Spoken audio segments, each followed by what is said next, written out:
Hello, and welcome to Husky Talk. I am your host, the best podcast host in the universe, Steve Cully. And with me today, a very special guest, Mr. Kevin Solomon.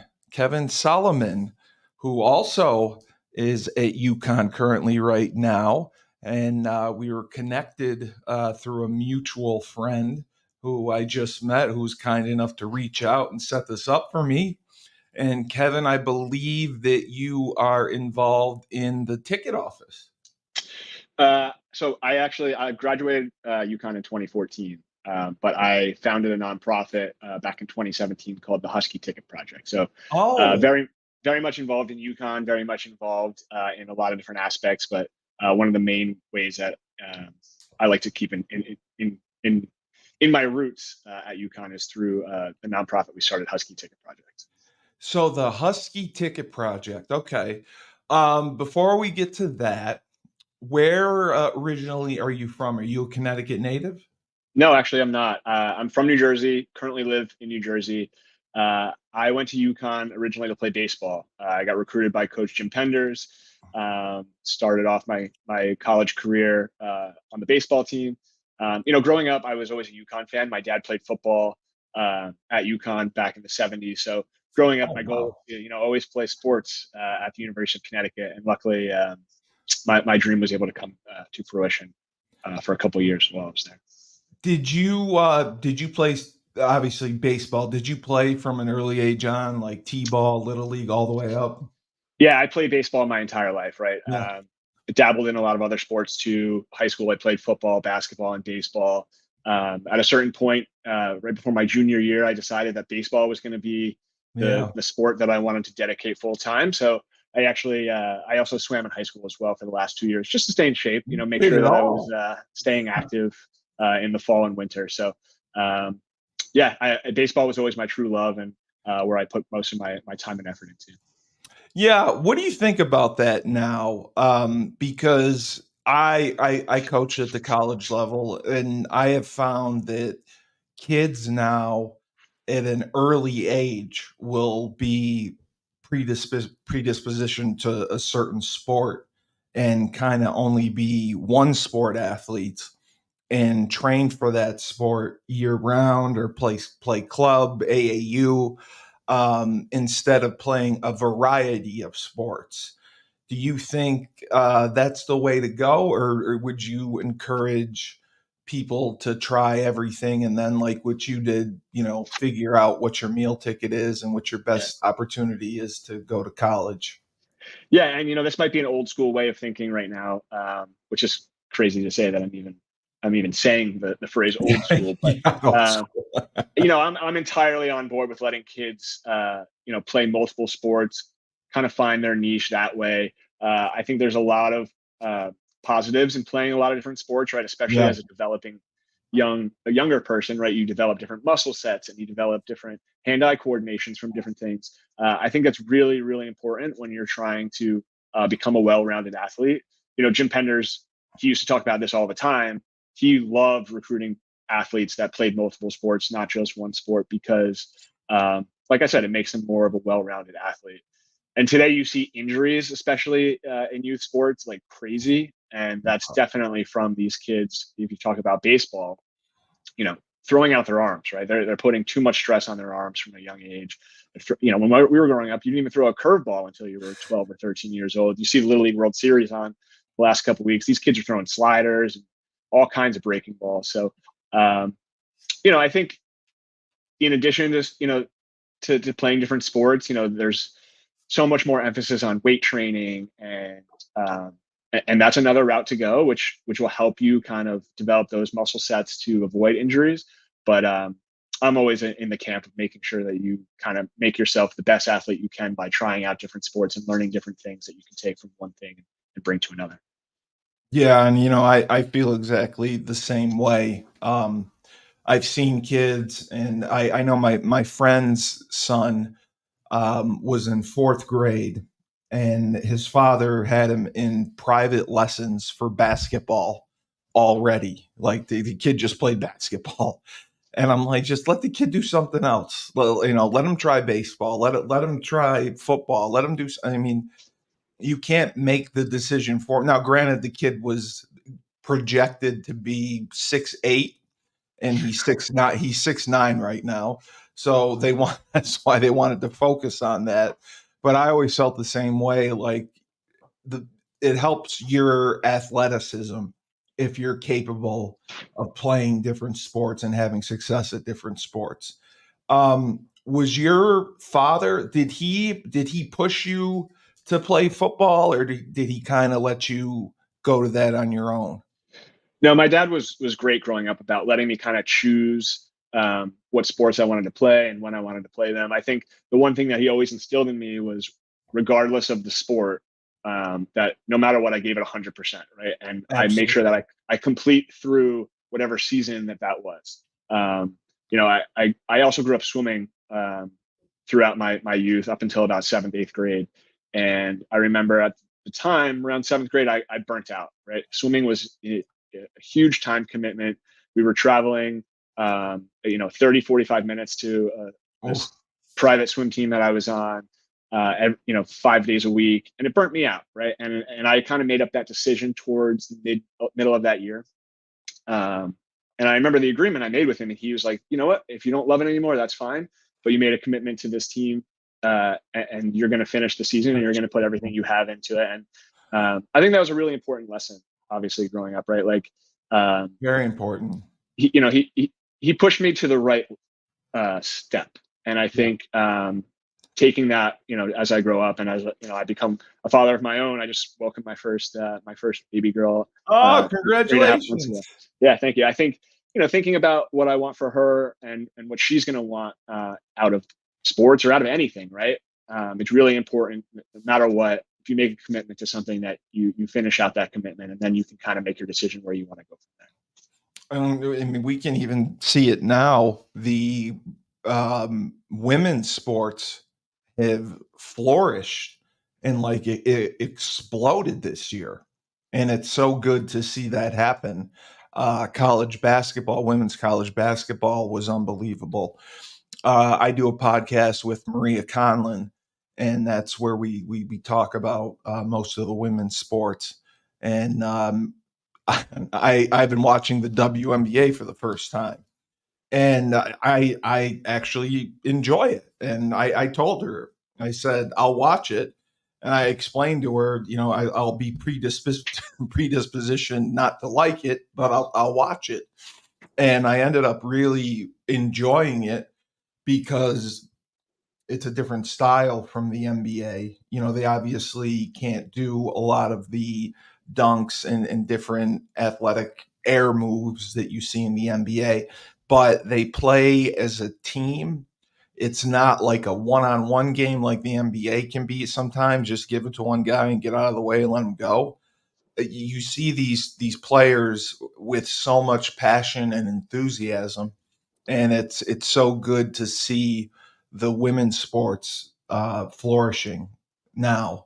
And they got a new contract, and like I didn't know the salary structure of the WNBA. Like the rookies come in making like $75,000 a year. That's just wow. And I know they only play 36 games, but you're going to see most of the girls in six figures. You may even see someone in seven figures, which I think is great. But that'll be something for your daughter to look forward to. The women's sports revolution. I mean, it's getting bigger. It's getting bigger, Yeah, and you see it at the college level. yeah, Obviously, that with the NIL deals that some of these players are getting. Paige Beckers is the perfect example, right? mm, We saw it with Caitlin Clark last year, but Paige Beckers is going to be the star of women's college basketball this year. She's going to be arguably bigger than the majority of the men's college basketball players this year. So very she's much looking forward to this season, and yeah, it's going to be hopefully a really successful one for both the men and women. she's going to be the one that you see. It happens every few generations that they transcend into the pop culture world. And I think she's already there now. Yeah. And I think she's only going to get bigger. I think she's only going to get bigger, which is great. Which is great. I am friends with Chris Thesitis, who is the equipment director for the Yep. men's and women's basketball team. You know, So Chris. I actually started my career in UConn athletics. So I Oh, got to know Chris very well. We played on the same summer softball team. Um, get to see Chris every once and again up at campus. So yeah, Chris, great guy.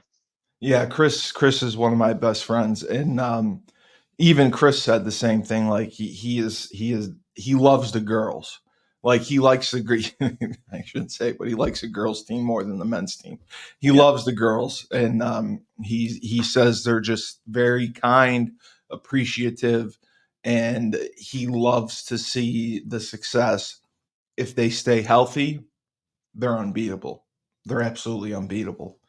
So baseball. What position did you play? Give me like an evolution, like from little league up, the positions that you played.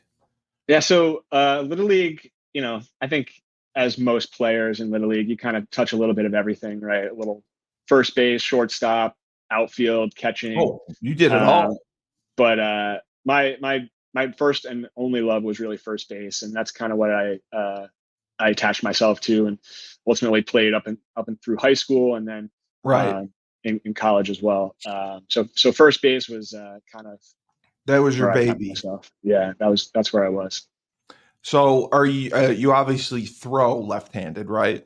So actually, it's funny. I throw righty bat lefty. Kind of the opposite of what you Ah, would think okay. of for a first baseman, but yeah, Talk about high school baseball. yeah, You're playing first base. How did you perform? How did you start to get recruited? Because yeah. like, we're up north. I'm in New York, you're in New Jersey. We're not in the hotbed for baseball recruiting. It can be Yeah. difficult. So what did you do to get recruited? So my recruiting story, like you think back, it was more than 15 years ago, which is absolutely insane to think about. But the recruiting world has changed tremendously Yeah. since that time. But back when I was, um, like I said, I focused kind of around my junior year. I focused entirely on putting all my effort into baseball. So Baseball. um, I was on a couple AAU teams as well as my high school team. We would travel to Wow. kind of different tournaments. Back then, there was these services, and I think some of these services still exist, but they were basically recruiting services that you would pay to help get your name out there. Yep. Kind of they have all the coaches in the database, and they would help send out emails with your film and your tape. And Correct. back then my dad had a handheld camera, and he was doing the best that he could, filming me my bats and some of the plays in the field on a tripod. Um, and so we kind of got our tape out that way. And the funny part is, so like I said, my dad played football at UConn, and back then, Coach Andy Baylock was the freshman football coach. There used to be a freshman football team before there was a varsity team, and so he Love had Andy kind of kept Blaylock. Andy Baylock's the best, and he reached out to Coach Baylock and asked him if he could get my film in front of Coach Penders. And at the time, Justin Blood was the pitching and recruiting coordinator at UConn. And I was at a tournament down in Atlanta, Georgia, and they just happened to be, in the area for that game.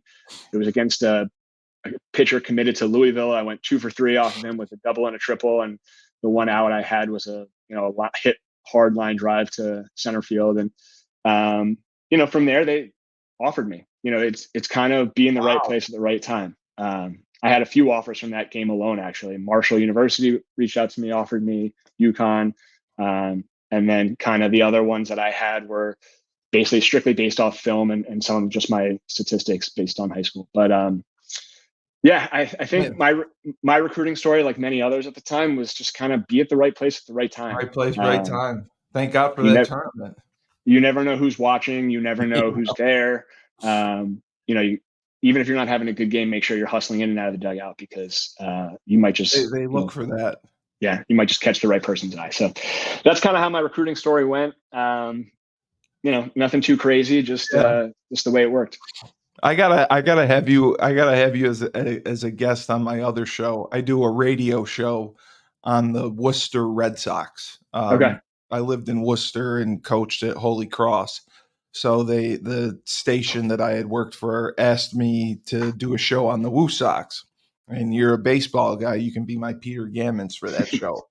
I've been Would love fo- to. I've been following the Woo Sox. They're on a tear right now. A big winning streak. They got over 500, and now they're in second place, and could actually make the playoffs. Which, if you knew 3 weeks ago, like we did not see that coming. So that's crazy. Because baseball is different because of the number of scholarships allotted. Yeah. Were you able to get a full scholarship from UConn? No. So back then, that team that I ended up joining had Nick Ahmed, George Springer, Matt Barnes, a number of really, really, really good players. The way the scholarships broke up, not a single player on that team had Yeah, a full they ride. couldn't because they only get 11. Yeah. I know they increased it now, but it was 11. So I'm sure they did that, and then you did financial aid, right? Is that how they package it? Yeah, it was something like that. But I think the way that college athletics was worked back then and how it's kind of evolving now is completely different with NIL Oh, and it all the is. different options that you can help recruit players and get them to come to your school. So, and the transfer portal too. So, yeah, it was a different world back then than it is now. So I didn't even think about that. So the transfer portal, um, is I don't know if you know this. Is the time frame for the transfer portal the same for all sports, for like football, baseball, basketball? I actually am not quite sure. I know But that football it definitely has a couple windows where players can enter the transfer portal. I would assume that Yeah, they're different windows just based on the fact that each of the sports are in different different seasons. seasons. Yeah. Yeah. Okay. But wow. So there is a transfer portal. I only thought there was a transfer portal for football and basketball. I didn't know there was other sports. So Yeah. baseball, there's been a transfer portal, and teams must be taking advantage of that because in football, especially, we have seen teams go from they become overnight successes. It blows my mind how it happens. We're sure hoping that's going to be the case for UConn football this year with about 50 new players on the team, 27 new transfers. Yep, NIL, 22. NIL has become a huge piece of the puzzle for us going forward. I'm actually on the advisory board of Bleeding Blue for Good, Yes, I talked to Mike UConn's Burton about you. UConn's NIL collective. So, there was a great article that came out yesterday. We're looking to double the investment we made in NIL this You past year told me. for next year, and this past year was no small amount. Over $1 million, and Yeah, looking for over two million next year. So we'll see. We got to win on the field though this year to make sure that money comes back next year because got to make sure that the investment pays itself off. absolutely, absolutely, and yeah, that I had a long conversation with Mike Burton because I told him we can use this podcast as a tool to help raise money for Bleeding Blue for Good. So I told him, I'll include it in the show notes. I've been mentioning it to the guests that I've had on, and I've been able to get a couple donations recently through that because he told me that the money really came from like 10 or 12 people. And he said he just wants, if I can get him smaller donations, that he'd be happier with that. A couple hundred Yeah, bucks, a couple $1,000. He said that's all that would make a difference. And I said, Mike, I will do that for you. I have no problem there's with that. there is definitely value in grassroots fundraising. Yeah, I mentioned that I started a nonprofit called Husky Ticket Project, and I would say, obviously we love the big donors and we really appreciate everything they do for sure. us.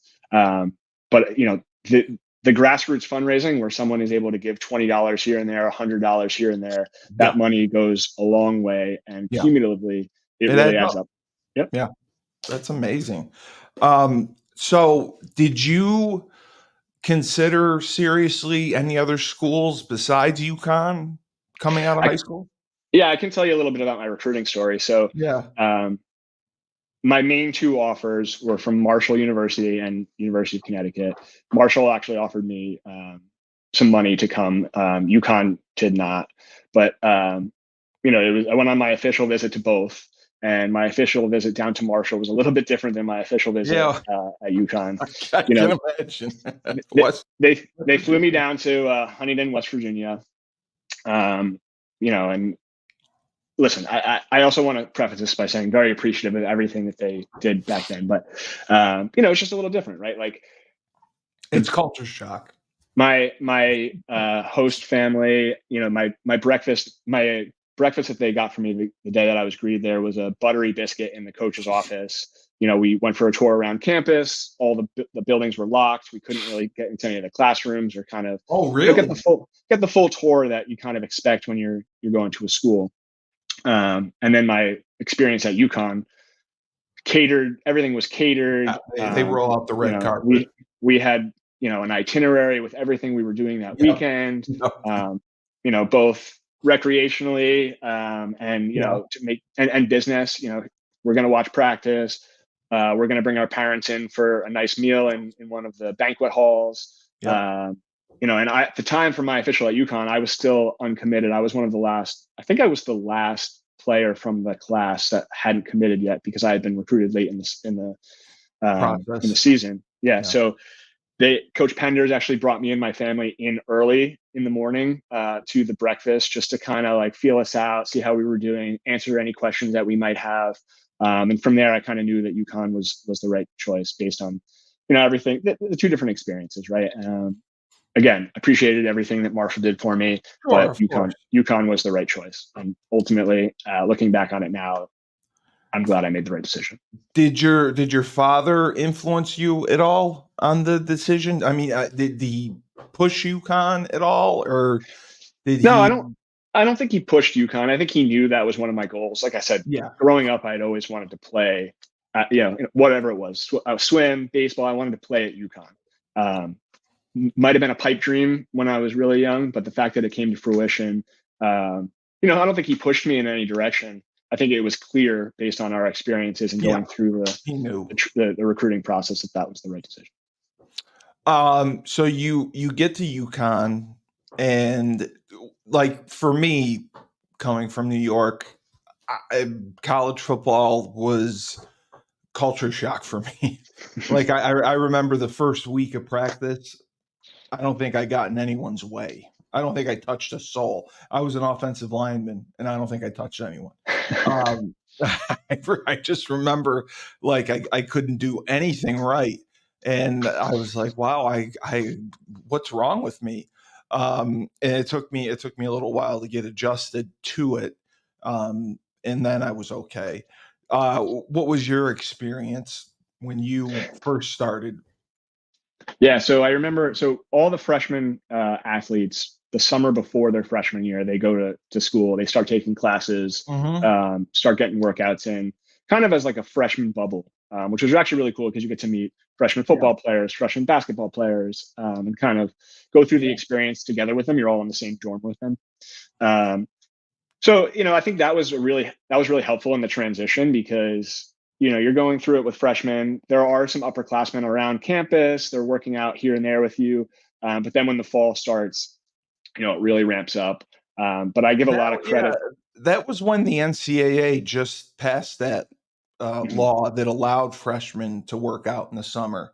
So I was at Holy Cross, so I distinctly remember when that happened, and that was huge, like you said, because you got to meet your teammates early, you got to get on campus early, and I think it gave you a comfort level early on that this is my home.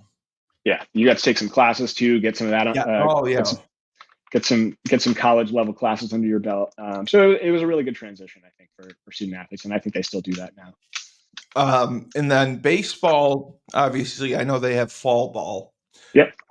What was your experience your freshman year of fall ball?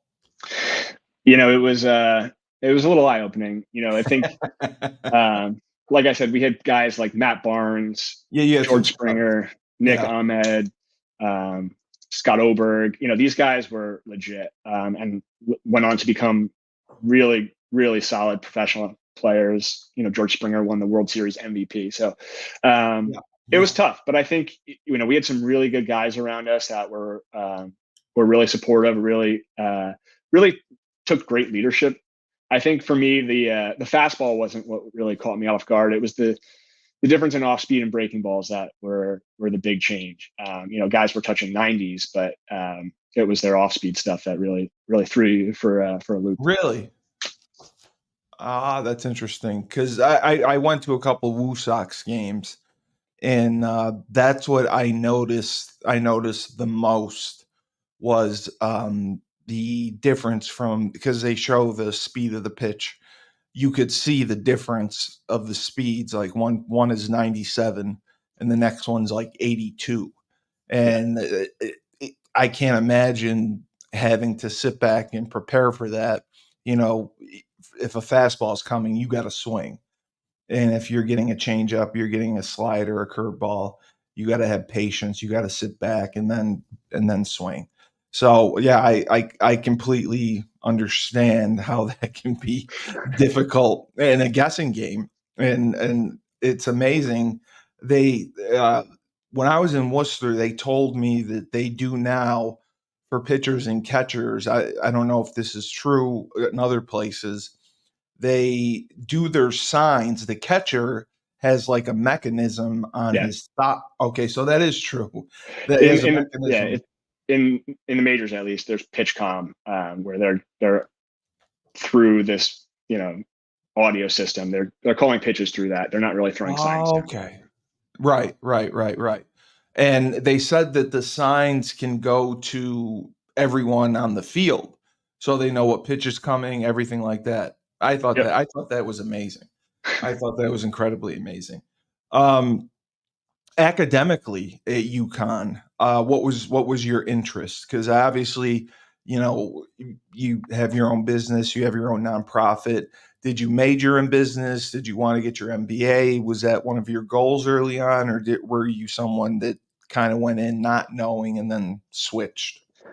Yeah. So my journey to ultimately what I graduated with was a marketing degree from a business school.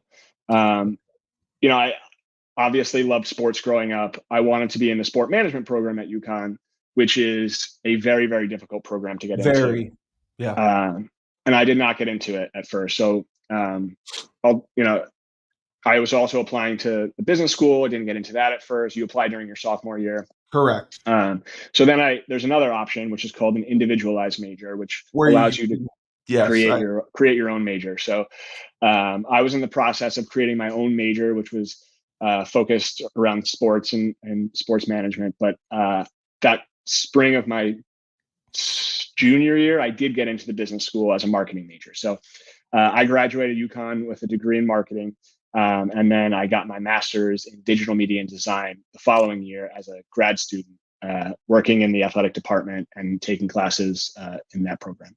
wow, wow. I I did think the individualized major concept was a great idea because there were so many kids that did not get into the program that they wanted to, Yeah. and then it's like, now what? I took all my gen ed classes. I'm just taking credits to take credits. They at least allow you an opportunity to put something together and get it approved and have an individualized major. So I'm thrilled that you got into the business school and marketing. So that's huge too. That I think that's so important for basically everyone who works in business because I worked in radio sales. I did radio advertising, marketing, and digital marketing. So I'm assuming you're with your master's, like you know how to build websites and you know about SEO, SEM, all that crap, right? Yeah, I mean, at a top level, in my Yeah. career now, what I do, I work in advertising for Verizon. So Ah, I focus on all the social media that you would see from Verizon that comes from my team. So it's kind of where I'm at now. I came from agency side, where Verizon was my oh, client, and then I ultimately got hired by Verizon to come in house and head up the social media. so the agency part, I never got to work with agencies, but the agencies, I'm thinking you represented certain businesses. Like if someone came to you, with a proposition like advertise with us, they would go through the agency, correct? Yeah, they basically, a big brand or company would come to an agency. The agency would win the business, and Right.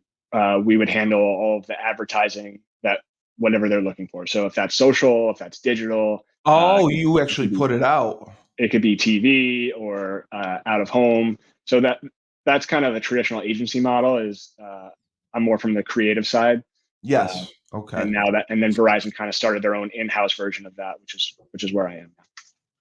What is your opinion of digital marketing? Because I know I had worked for Town Square Media, and they were pushing digital marketing heavily, selling it. Um, uh, we had geofencing that just started up, which I thought was crazy. Where if you have your location settings on your phone, and you go to a car dealership, you'll get a notification from another car dealership that'll come up on your phone and with a banner ad. I thought Yeah, that was like wild, and we pushed search engine, SEO, SEM, all that stuff, Facebook, Instagram, all those different mediums for advertising. Do you think that is, obviously the way of the future, and the more successful manner of advertising is doing it digitally or doing it through social media as opposed to traditional radio, television?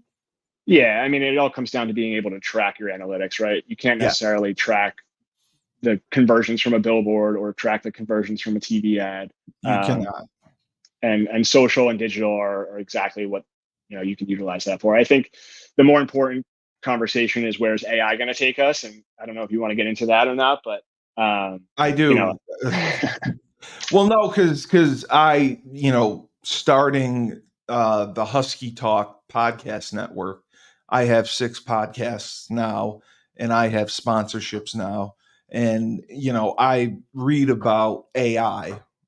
I have no understanding of it, so I'm just curious because like I read that I spend a lot of time writing descriptions for my podcasts, and I read that there's certain AI that will go through your podcast and write the descriptions for you, and I'm sure that's just one small piece of it.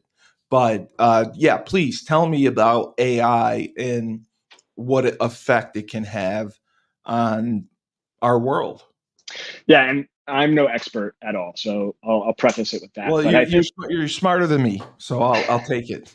I think there are a lot of really cool applications for it, especially there are ways that you can kind of increase the level of productivity of things you're already doing, right? Right. So I think, you as a podcaster using AI to help write descriptions, you're not going to be able to just automatically take what that AI is giving you and blindly post it, right? Like you're still Correct. going to need to, and you're still going to have to put all the work in for the pod, the interviews, the questions, and you're going to utilize the AI to help, maximize your productivity a little bit. If it Yeah. gives you a description that you can use as a starting point and you can kind of jump off from that, then Edit that's off great. of it. Yeah. And I think that's a lot of the applications for AI right now. In my line of work, I work with copywriters and art designers, and there's a lot of discussion in the industry. Is there, are their jobs in jeopardy? And That's the fear, right? yeah, That it's and going I to but take I their think jobs. I think at least the point of AI right now, it can't give you exactly what you're looking for. I think that kind of the point right now is that it can give you a jumping off point or a thought starter, or it can give you Right. a strategic thought. And for someone like an art director or a copywriter, they can take that and um, and make it better. And I think that's kind of the really important part of this, and a part that I hope can, ultimately just make all social and digital more consumer focused, and it'll give the consumer exactly what they're looking for, and hopefully it'll lead to more increased sales or conversions or whatever it is that the KPI is. So, just for my own edification, I try to advertise a little bit digitally when I have funding to do so. The platform I use is LinkedIn. had some success with LinkedIn.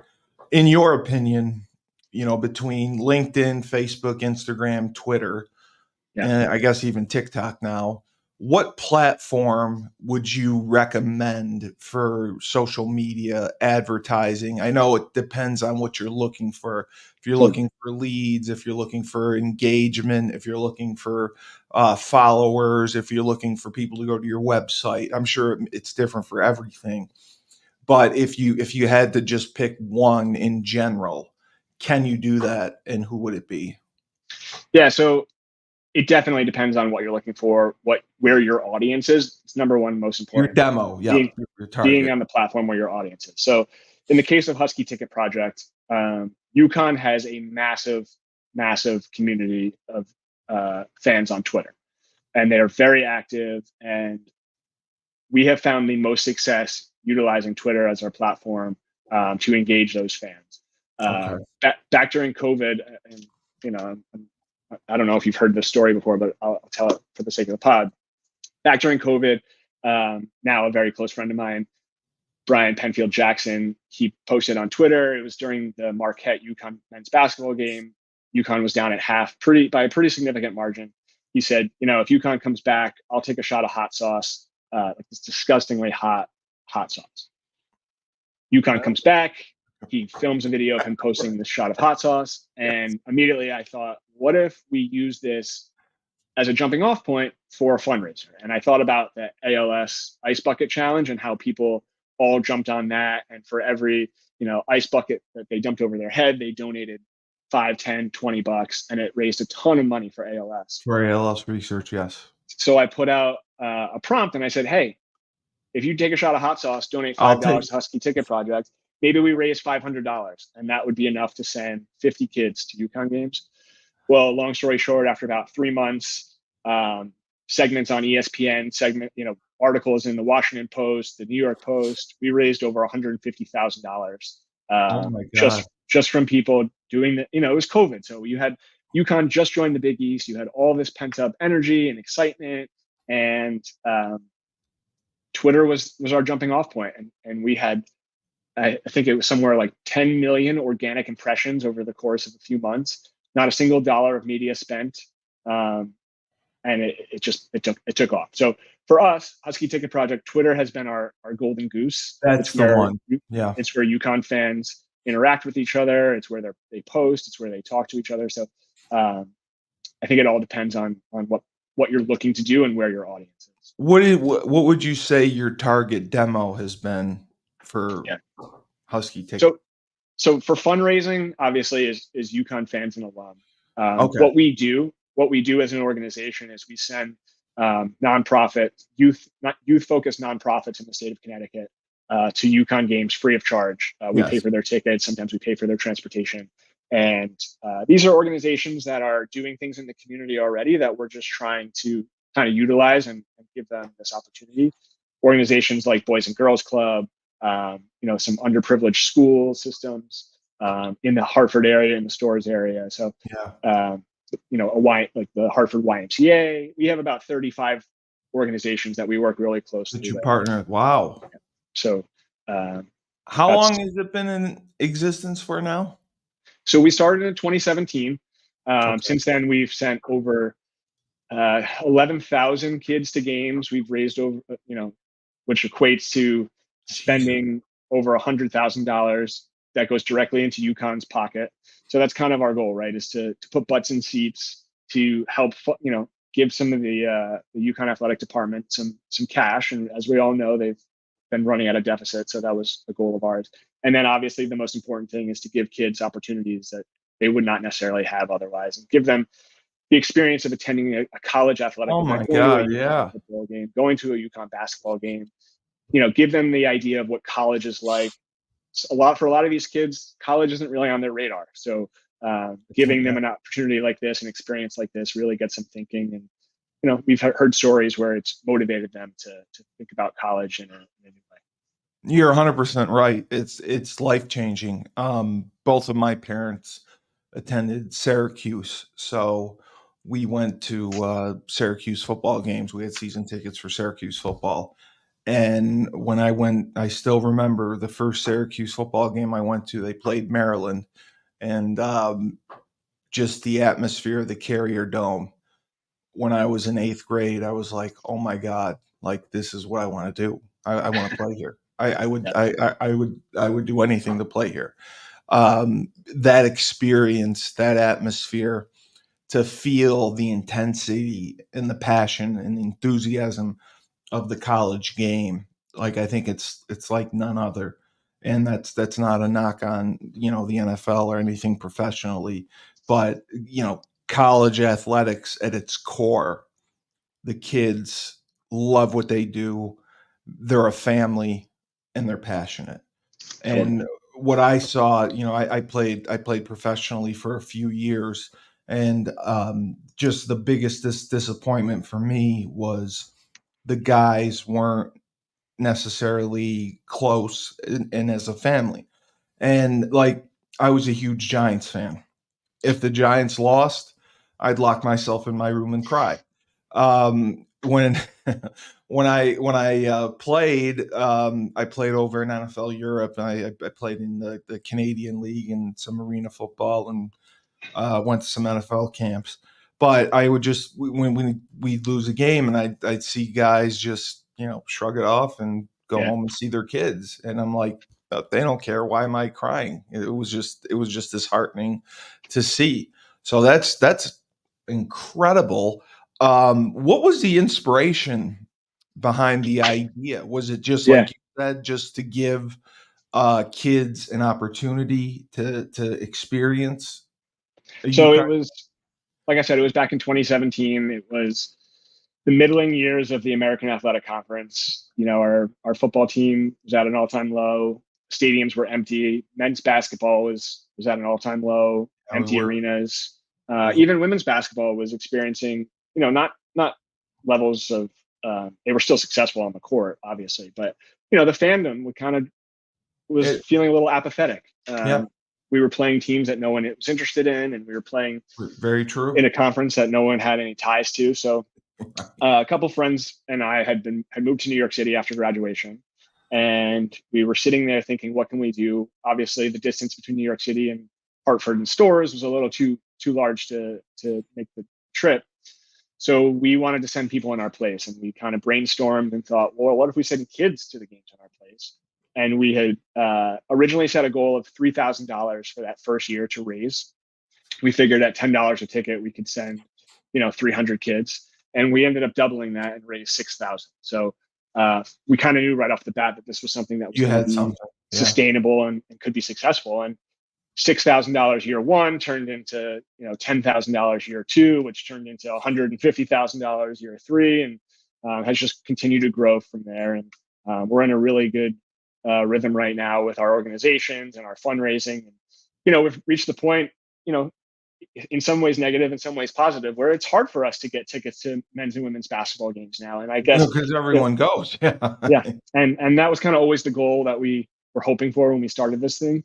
Um, so we just have to be a little more selective about which games we can send kids to on the men's and women's basketball side. But we have football season coming up this year. We have a couple thousand tickets already committed for the season. We have our own section at Rentschler Field with a branded banner that says Husky Ticket Project. And the thing that makes us continue to stay motivated is seeing the pictures of the kids and their faces, and they're smiling, and they might not even understand football or basketball, right? But they're there with their friends, they're there with their parents, they're there with Yeah. their mentors, and they see the camaraderie that comes along with being a UConn fan or any fan, really. And it keeps us going. So that's kind of where we're at these days.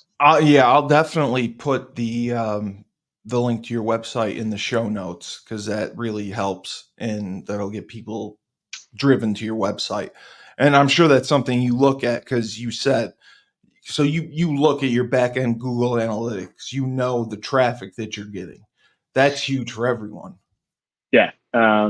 Like I said, and Twitter is basically the main driver of And that. That's Twitter, where we okay. that's where we drive everyone from, talk to people, announce our fundraising events, announce the where we post the pictures of the kids at the games, and that's where we've found the most success so far.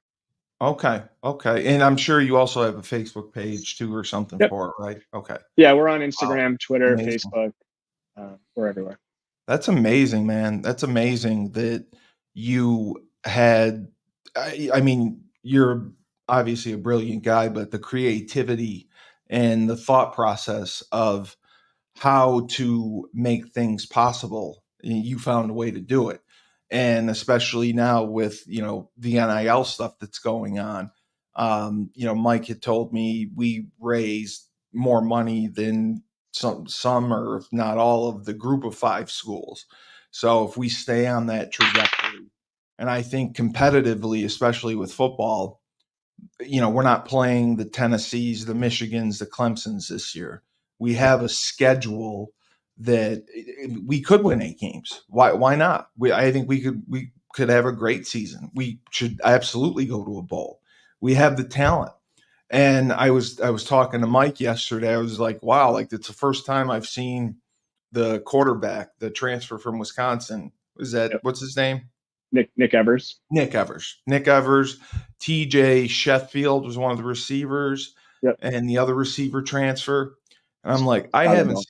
I haven't seen dudes like this in years. Yeah. Like since Kashif Moore, receiver, Marcus Easley were probably the best receivers that I saw. And we have a great running back. And I think, my prediction, we do a show called Husky Talk where we talk about the current team. And the spread against Maryland is 20. Yes. And we had three people on. I was the only one. I think UConn can win outright. I think they're going to come in and surprise people. I think offensively, we have two coordinators who are on the ball. They're young guys. They're full of energy. And Coach Mora has done more with less than anyone. And now he has more. Yeah. Now he Yeah. I has mean, more. like I said, we have 27 transfers that came in this year, Yeah, 50 new players. That's an entirely new team. I couldn't I'm not believe it gonna. when I saw it. Yeah, I'm not officially going to go on the record with my prediction for Saturday, but I will say that the way the schedule shapes up, where we have 7 home games this year. I think it's like Yep. five in a row in October. I think we've seen the fandom get behind this team when we have success, right? Even Yes. look at last year coming off a bowl game, NC State game was almost nearly sold out. So I think if the team can get some momentum going, especially throughout October before basketball season starts, you get a lot of fans that are looking to support the UConn Huskies, and I think this is a big year for us. So It is. I think 6 wins is absolutely mandatory, and anything else above that Yes. is great. Is So golden. I'm yeah. going to put you on the spot. Do you believe that we will get into the Big 12 conference? I've been burned by this before, right? We've been through this I know. I conversation know. Yeah. over and over and over again. What are other If you would people? ask if you would ask me this question Wednesday of last week, I probably would say yes, 100%. I think I put it right now at 50-50. Yeah. I do think though They ultimately want to we get it. watch. Yeah. We get into the Big 12 because Brett Yormark is really pushing for it, and I don't think he goes back to the other school presidents this time if it wasn't a serious conversation. So if gun to my head, I'm making a decision. I think yes, we get where I we're think going we to. do too. I think we But do too. but I'll finish with this, right? If we don't get into the Big 12, if we don't get into an eventual disjointed ACC, UConn has shown the ability to continue to win no matter where we are, whether that's in We're the Big resilient. East, whether that's wherever. So I believe that we have the leadership in place to continue to steer us in the right direction. Dan Toscano, David Benedict, Rudenka, our president. I think we're in good hands. So wherever we end up, we'll be solid. I agree with you. I agree with you wholeheartedly. And we're resilient. We have a loyal, passionate, enthusiastic fan base. And if the Big 12 doesn't work out, something else will, because the landscape is shifting in college athletics, and it's not just football; it's all over. And with NIL and, like you said, the transfer portal, everything's going to be different, and we will survive and persevere. And we got Coach Hurley coming back, chance to three-peat. The women's team stays healthy. They're going to dominate. it should be a banner 24-25 year, 24-25 year Yeah. for UConn.